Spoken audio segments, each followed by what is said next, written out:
हाँ जी आ रहा है। ओके। तो शेखर जी, लास्ट टाइम हमने यहाँ किया सुगीति ही था कहा। गीति सुगीति। हाँ, अभी ये है ज्ञान लोचना। हाँ, यहाँ से शुरू करना है हमको।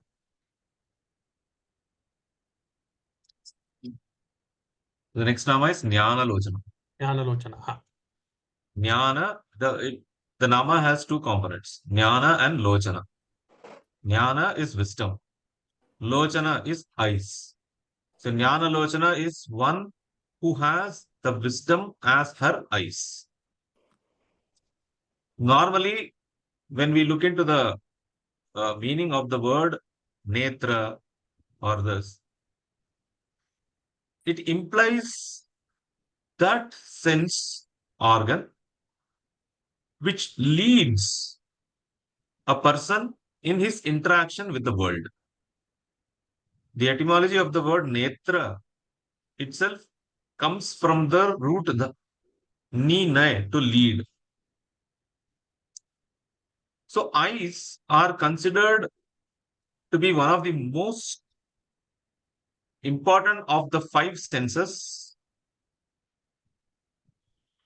in their interaction with the world. Normally, when we define a human, we say that a human is intrinsically built in such a manner that the visual stimuli, that his decisions are mostly influenced by visual stimuli.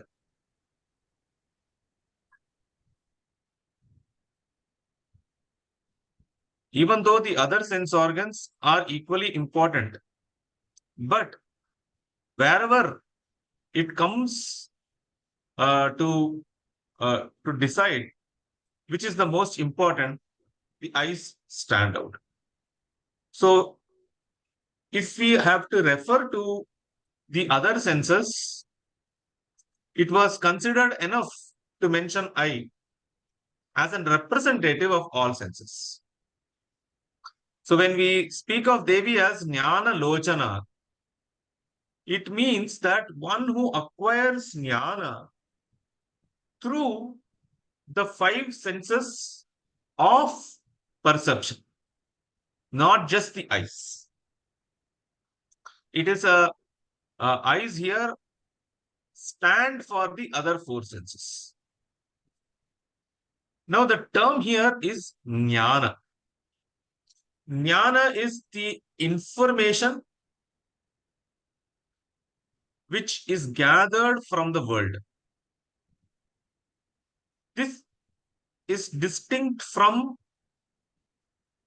the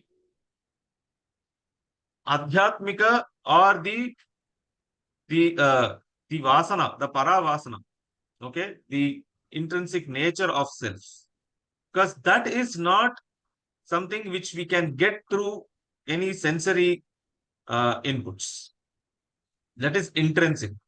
So anything which is extrinsic is what is referred by this nama. Now we may think the previous two namas was Giti, Sugiti, and now we have Jnana Lochana. The next nama, once again, is about the one of the aspect of musicology.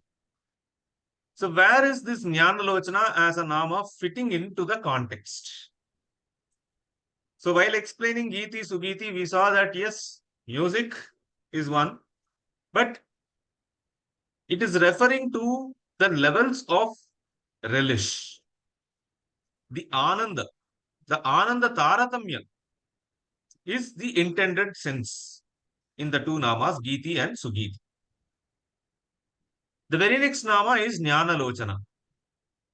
So, if Sangeeta as a Shastra is representative of relish or Ananda, then that Ananda Anubhava, no, the experience of that relish, when supported by information, one is able to experience a higher level of relish. In Natya Shastra, while explaining the Rasa Sutra, we say that one has to be, Acharya Abhinavadatta, he states that the person, the viewer, has to be a Sahridaya.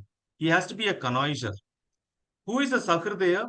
In simple terms, one who can understand the heart, one who can understand the intent of the Kavi, the original author himself. So the enjoyment of relish is directly related to the level of understanding that one has.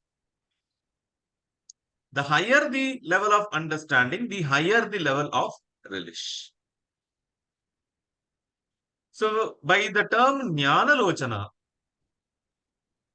all the relishes that one has in the worldly experience, when supported by Jnana, information or knowledge, helps us or helps the relisher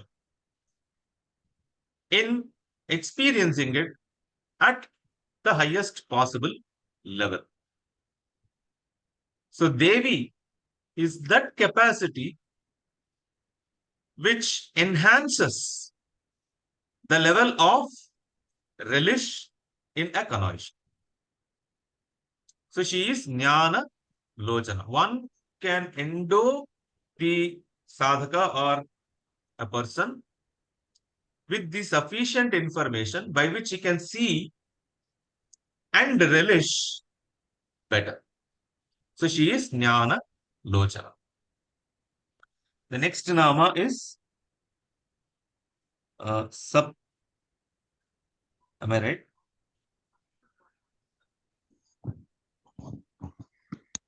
I think I missed the line.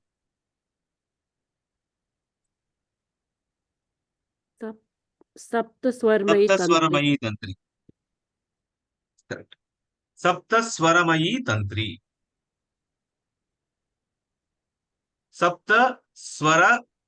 Saptaswaramayi Tantri. Saptaswara, the seven swaras, the seven notes of classical music or music. Tantri. Tantri is a string. When we take the instruments, we speak of four generic classifications of instruments.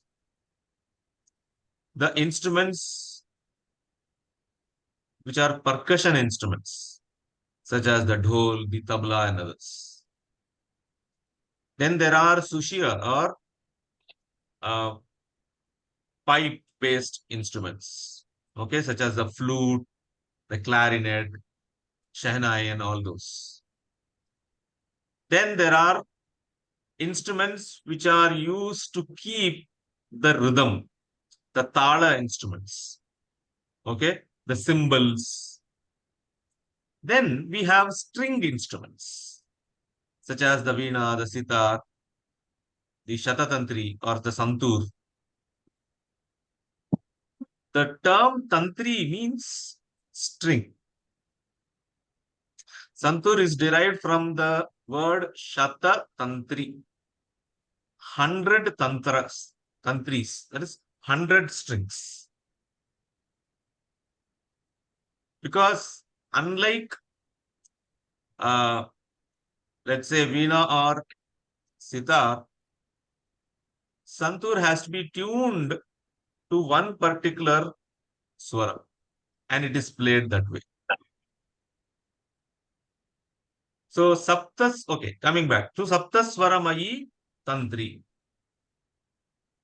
Saptaswara consisting of the seven notes, that is the Shadja, Rishabha, the Gandhara, the Madhyama, Panchama, Dhaivata, and Nishada.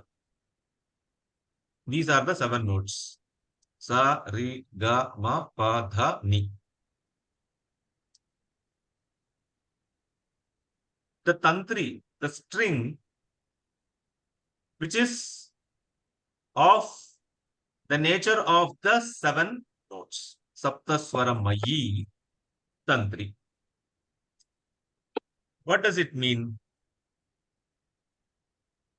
A musician plays all the 7 notes from the different parts of the same tantri, okay, same string. What I am saying may be slightly different in practice, but when you take Veena, on the very first tantri, you can play all the 7 notes by pressing the notes in different places, okay, of the main stem of the instrument. So all the 7 notes can be produced from the same string. Saptaswaramayi tantri. It is referring to the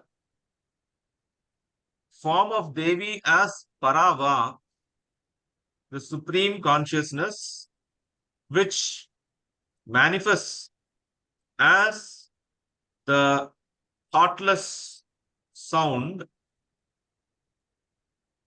which gives rise to the other 3 forms of Pashyanti, Madhyama and Vaikhari when it suitably undergoes the necessary modification and comes out in the form of articulated words.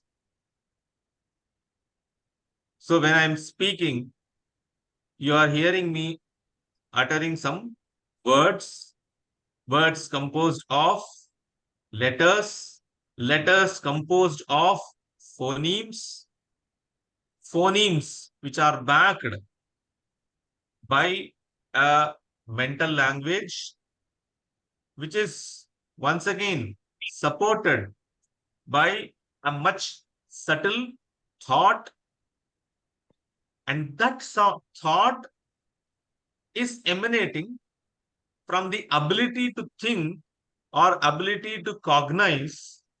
So the cognitive ability per se, which is the sacred ground on which everything else is built. So that cognitive ability is what we are calling as the Parava. So while hearing the distinct sounds or words, the other information clamor and doesn't allow us to identify that it is the Paravak which is manifesting itself as all these. These are the Vikalpas that we speak of. The philosophy of language, which is brought out by people like Bhartrhari in Vakyapadiya, they were respected to a very great extent by Acharya Abhinavagupta, to an extent that he puts the philosophy of language, Vyakarana, as a darshana. Okay, because Vyakarana exists both as darshana and also as a Vedanga. So Vyakarana as a darshana is respected by Acharya Abhinavagupta, that he puts it closest to the Trika Darshana when it comes to the observation of statement of the truth. So Saptaswaramayi Tantri is Devi as Parava, which results in the other forms of Vak, just as the same Tantri, the same string,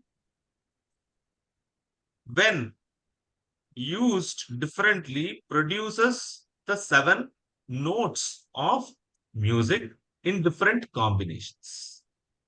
Saptaswaramayi Tantri. Shadja Madhyama Dhaivata. मध्य मध्यम मध्यम मध्ये होता. Shadja Madhyama Dhaivata. Shadja is the Sa. Madhyama is the Ma. Dhaivata is the Tha. So Shadja is the first note. Madhyama is the fourth note. Dhaivata is the sixth note. Shadja, Madhyama, Dhaivata. It is called as Shadja because the other six are some form of modification of this. So the other six notes are born from this as a base note. Since this serves as the base note, the Sa serves as the base note, it is called as Shatja, from where all the other six notes are generated.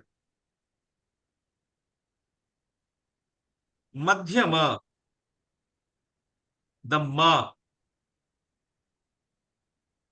The Ma is considered to be very important note in the musicological tradition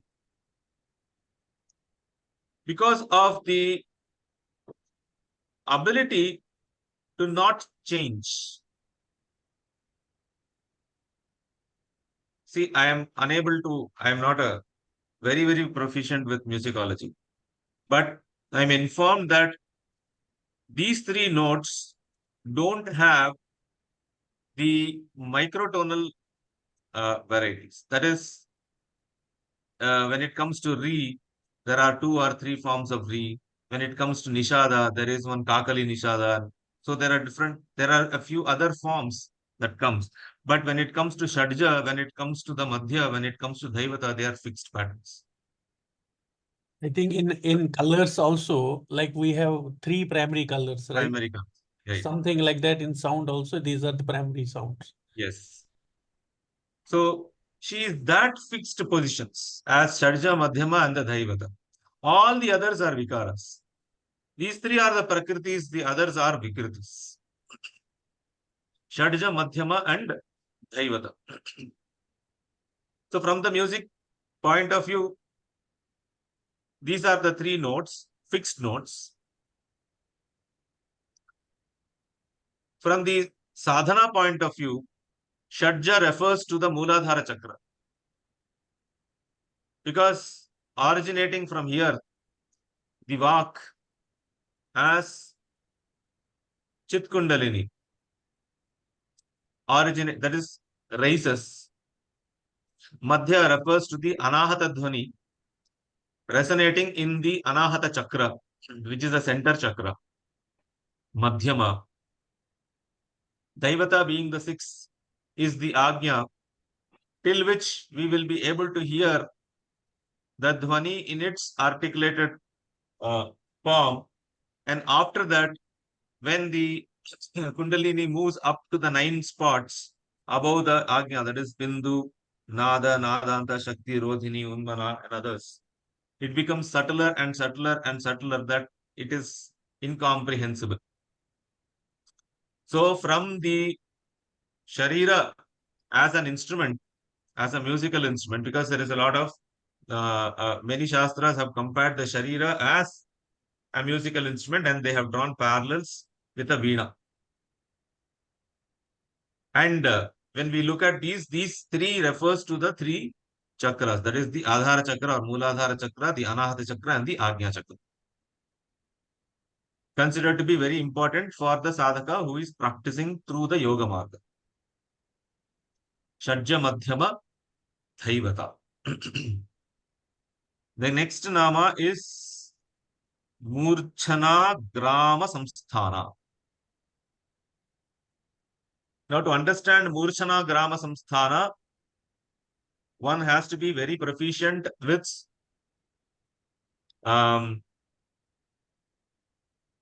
the music or the musicology that is practiced today and the musicology of the past. What do we mean by the musicology of the past?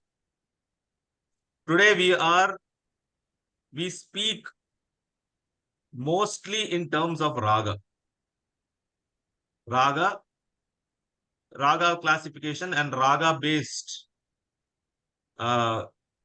theories is currently in vogue, and this was particularly after the popularization of the work Sangeeta Ratnakara.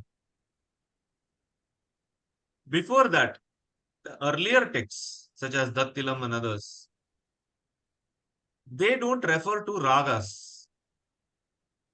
They had a different musicological categorization. It was called as Murchana and Gramas.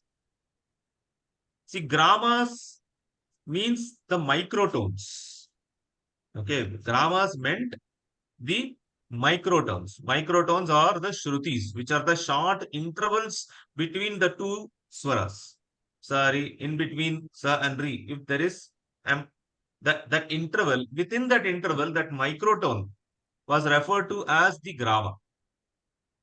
So they say that when you start with the shadja, that is the sa, you have a series of such microtones or such gramas. That is, there are 6 microtones before shadja, 3 before the rishabha, 2 before the gandhara, 4 before the, that is, or 4 in between the gandhara and the madhyama, 4 between madhyama and the panchama, okay, 3 between panchama and dhaivata, 2 between dhaivata and nishad. This is one system. You can even start, instead of the shadja, which is the base, you can start with the madhyama grama and then come that full circle of the 7 swaras. So that way also you could do. This was one classification method, or the murchana methods. Okay, murchanas were 14 murchanas. Once again, based on the shadja gramas and the madhyama gramas. Okay, Uttaramandra, Rajani, Uttarayata, and all those. These are the gramas. So these are the older classifications of this. Now, no longer the grama murchana system is uh, uh, used, because the raga based musicology is now more popular both in the Carnatic tradition as well as in the Hindustani traditions. This is an older methodology of the the musicology. Okay, a precursor to the ragas. So clearly, referring to Murchana and Grama being the original system of musicology, from which the other systems such as the ragas have evolved. Okay, once again, this is also this nama is also reflective of the Prakriti Vikriti Bhava. The Prakriti Vikriti Bhava, that is the archetype, prototype from which all the other archetypes can be derived of. So Devi is that prototype from where all the other archetypes can be derived. Just like from the Murchana and the Grama system, all the other varieties, the musical varieties, could be derived. So is she the basis from which it could be derived? But technically, Murchana and Grama are the two systems of musicological classifications. So Murchana, Grama, Samsthana. If there are some members who are very good at musicology, I think they can explain this nama better.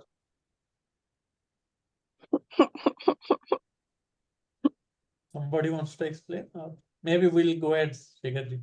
Yeah. So we can probably even invite them to pass definitely their correct. comments. Next time we will do that. Yeah. Next is Swastha. Swachha. Swachha. Okay. So it is a swastha. Only. Swastha. Sorry. Okay. Because having all the all such variations, She is the supportive base. Swastha.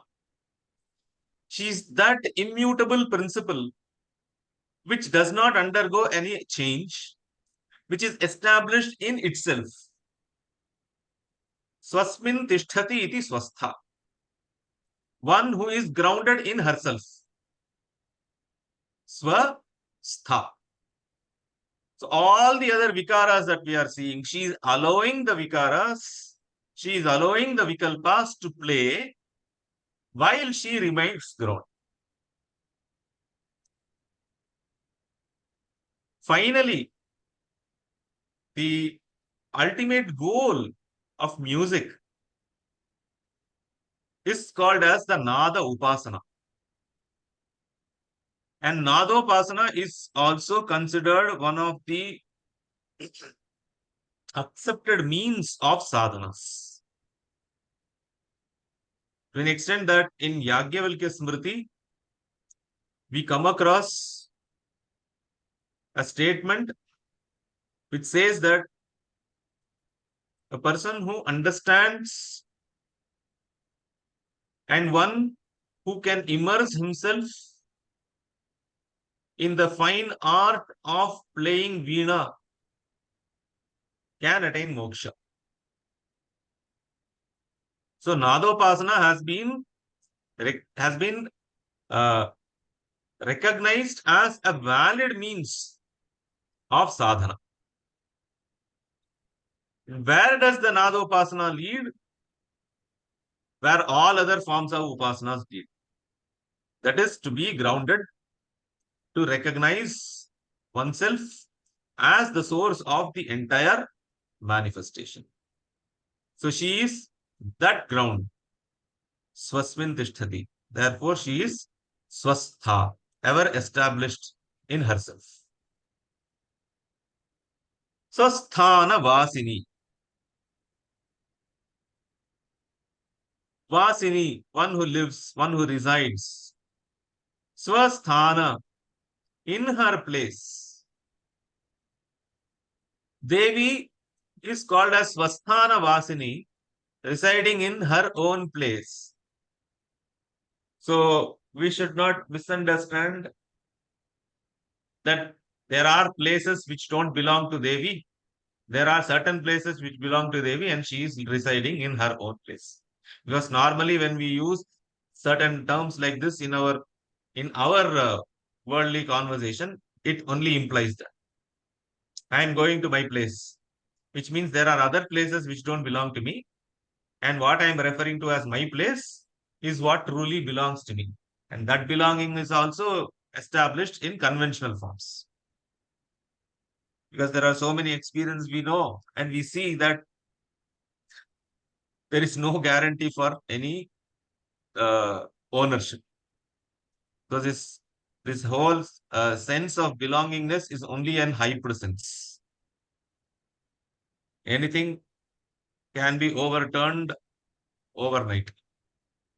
But conventionally, what we understand as belonging is understood this way. Okay? As a sense of ownership on a property, ownership on a person, ownership on an object, etc. So how do we understand this nama of Devi? Because there is not a single place which is not pervaded by her.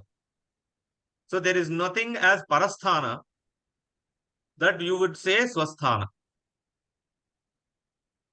So what is it that Parameshwara refers or wants to convey when he calls Devi as swasthana vasini?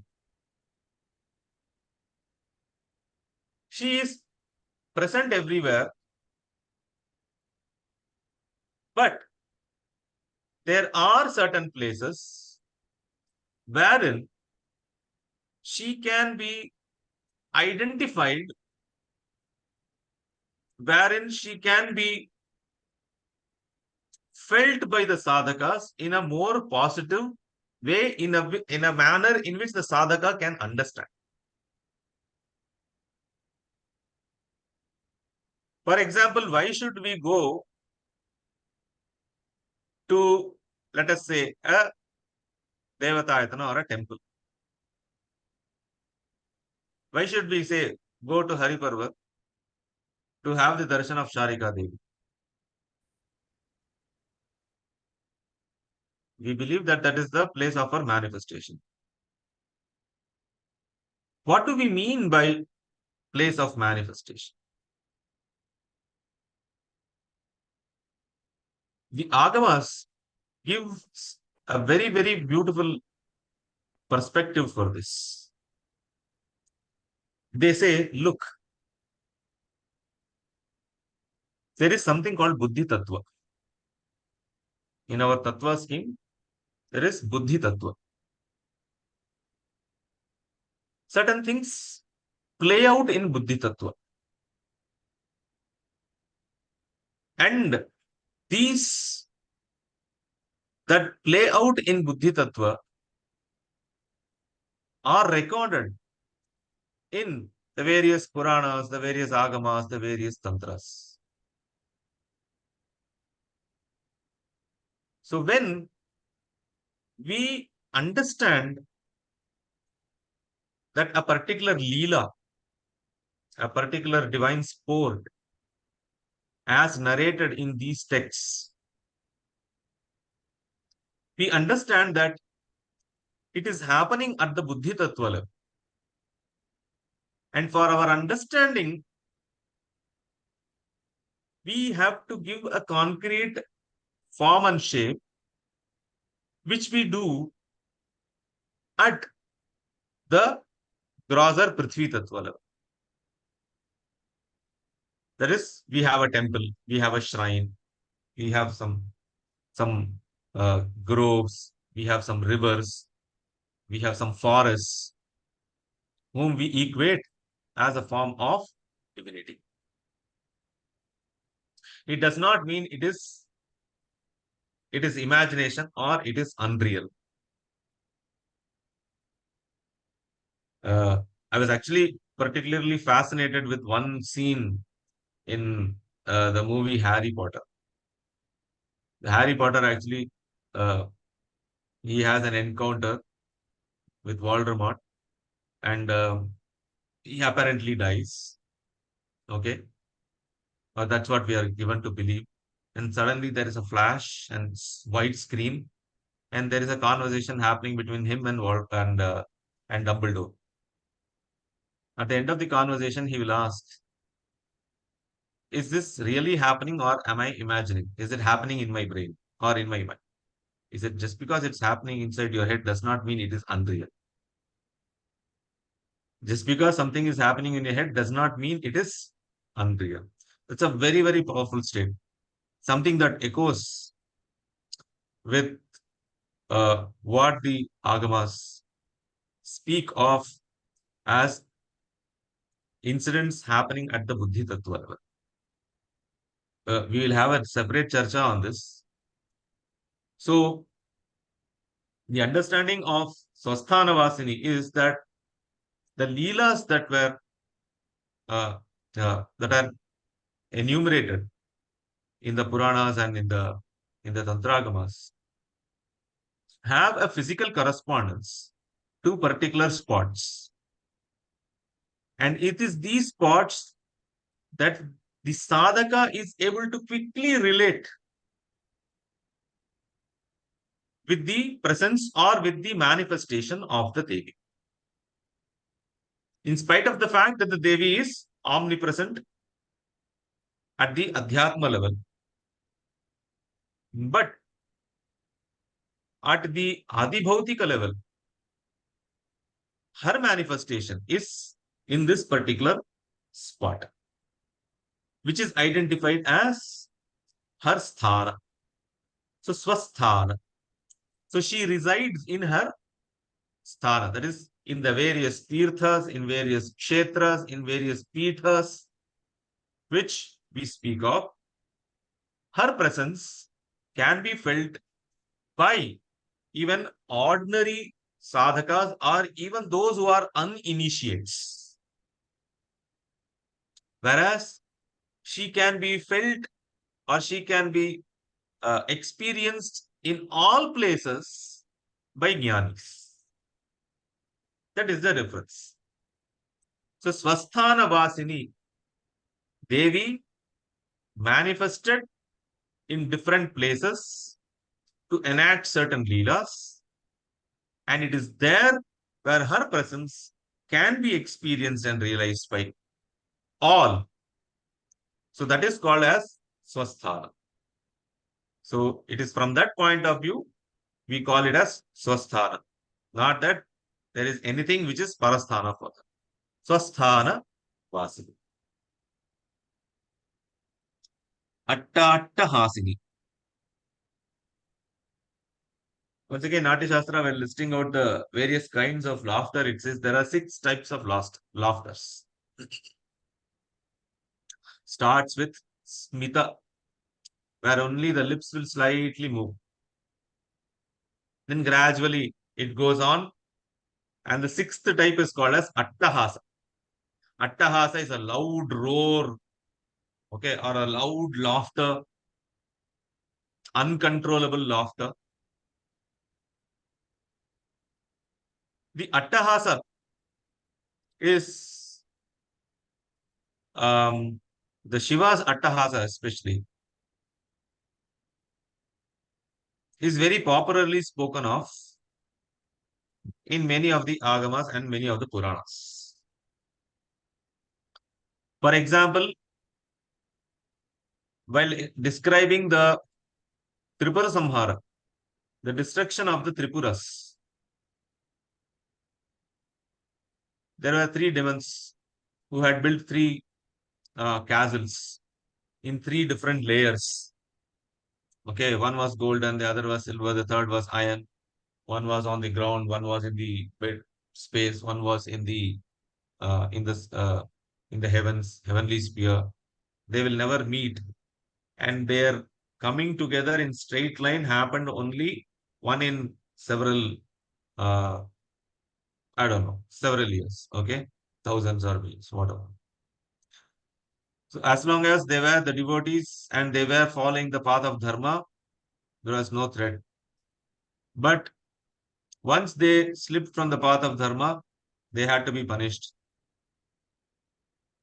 So all the devas, they wanted to assist Parameshwara in his attempt. So they all took up one responsibility. Brahma became the charioteer, the 4 Vedas became the 4 horses of the chariot, the Mandara mountain became the bow, the Vasuki became the bowstring, Vishnu himself became the arrow, all this. Once he was ready to march, all the devas had one thought: without me, Shiva cannot accomplish this task. So they thought that in their false sense of self-importance, they all thought that it is they who are responsible for the upcoming act of Tripura Samhara. So being Antaryami, Shiva understands, and he simply pulls back the bow and utters a loud roar of laughter. And that laughter burns down the 3 cities. So without even having to take any of the aids of the other devatas, Tripura Samhara took place. In that context, Attahasa is, or Shiva's Attahasa is spoken, and Attahasa refers to, in the larger sense, to the Veera, the acts of valor performed by Devi or Shiva. So there are 8 temples. They are all located in Tamil Nadu, which go by a common name. Today we call it as Veerattanam. Veerattanam is a corrupt form of the Sanskrit term Veera Attahasa. Veera Attahasa. Now we call it as Veerattana. Veera Attahasa. In these 8 places, 8 different acts of valor were performed by Shiva. So, if in one place it was the destruction of Gajasura, where he is manifested himself as the Gajasamhara Murti. In other, it is Kamadahana Murti, where he burned down the Kama. In the other place, he is Jalandhara Samhara Murti, where he destroyed the Jalandhara. All these. There are 8 such places. So, Attahasa refers to not just laughter, but to the acts of valor. In Devi Mahatmya also, we come across places wherein Attahasa is used in the sense of valor. For example, when the sounds of battle grew so large, Shivaduti, one of the manifestation in the Devi Mahatmya, she rent out a loud laughter which completely subdued all the other sounds. And through Attahasa, Devi was able to burn down Asuras. For example, through Hunkara, she was able to burn down the Asuras such as Dhumralochana. Such. So the acts of valor is also referred by the term Attahasa, though primary meaning is only loud laughter. It represents the acts of valor by Devi. So Attahasini. So as if in a sport, she performs these valorous deeds. So when we are calling Devi as Attahasini,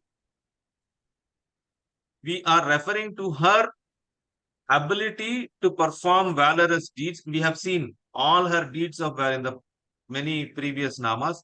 All her acts of valor is nothing but a form of anugraha only. So she is able to do it effortlessly.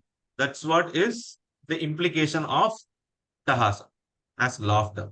So laughingly, she is able to do these great acts. So atta hasini. Next nama is Preta. We'll continue in the next class. Preta, Namaste. Preta, Sana Nivasini. Okay.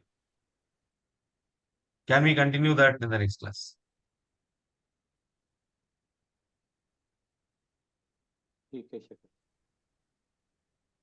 Because it requires some explanation.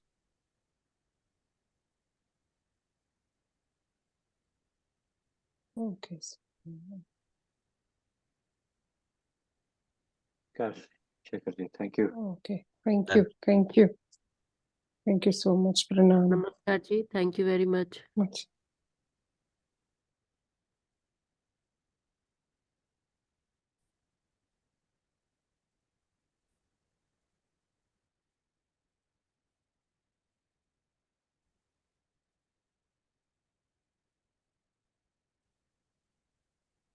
Okay, I think we will discontinue. मेरा शायद internet का कुछ issue है.